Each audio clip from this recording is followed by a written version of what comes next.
এত রাতে বানিয়ে ফেললাম ভাইরাল কোরিয়ান আলু দিয়ে এই মজার রেসিপিটা, যেটা বানাতে মাত্র সময় লাগবে 10 মিনিট। আর বাসায় যদি থাকে একটা আলু তাহলেই পসিবল। তো চলো ভিডিও শুরু করা যাক।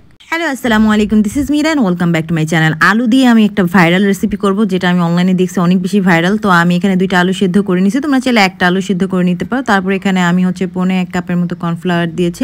আমি ফার্স্টে হাফ কাপ দিয়েছি, তো মাখতে মাখতে বোঝা যাবে। তারপর অল্প একটু তেল দিতে হবে। আর আমি আলুটা সিদ্ধ করার সময় লবণ দিয়ে সিদ্ধ করছি, নাহলে কিন্তু ভিতরে খেতে মজা হবে না। তো এখন মাখতে মাখতে যখন দেখবে এরকম স্টিকি ভাবটা একটু কমে গেছে, তখন আমি হাতে তেল দিয়ে তারপর এরকম করে গোল করে নিব। এটা আমি তোমাদেরকে মুখে বলতেছি, কিন্তু তোমরা দেখে না তাহলে বুঝবো। তারপর একটা মুখ দিয়ে, মানে বোতলের যে মুখা আছে সেটা দিয়ে এরকম একটা ডিজাইন করে দিলেই হয়ে যাবে। তো এভাবে করে আমি সবগুলো বানিয়ে নিচ্ছি।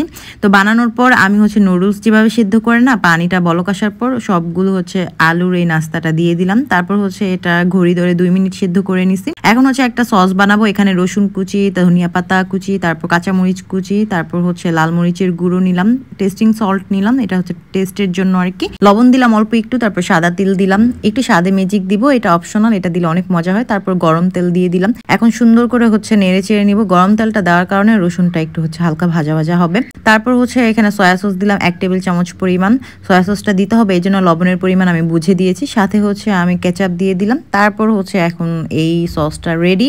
ভালো করে মিক্স করে এখন যে আলু নাস্তাটা আছে সেটা দিয়ে দিলাম।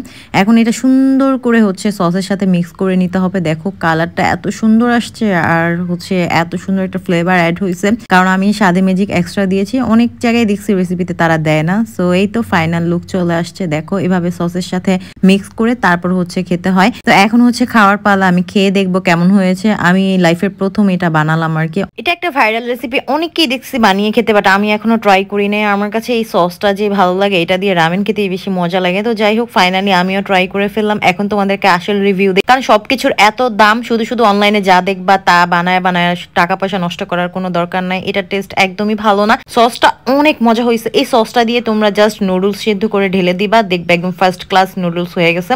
বাট এইটা কিন্তু মজা লাগে না আলু দিয়ে কর্নফ্লাওয়ার দিয়ে, এটা আমার কাছে জমে না। যাই হোক, অনলাইনে যারাই বানাইছে সবাই বলছে অনেক মজা অনেক মজা, এরকম করে বানায় বানায় সবাই বলে। যাই হোক, এটা আমি রেখে দিছি। এখন আমি ভাতেই ফিরে আসছি। ভাত খাবো না দেখে আর কি এটা বানিয়েছিলাম, কিন্তু এটা আর খেতে পারি না। আমার পেটে তো অনেক ক্ষুধা লাগছে। আমি আজকে অনেক মজা করে বেগুন আলু দিয়ে তারপর শিং মাছের ঝোল রান্না করছিলাম, মাখা মাখা ঝোল। এইটা এত বেশি মজা হয়েছে, আমি না অনেক ভাত খেয়ে ফেলবো দেখে এটা আমি রাতে আর খেতে চাই নাই, কিন্তু ফাইনালি এটা দিয়ে আমার খেতে হয়েছে। কারণ যেটা বানাইছি সেই ভাইরাল আলুর ঘোড়ার ডিম, সেটা একটু মজার ছিল না।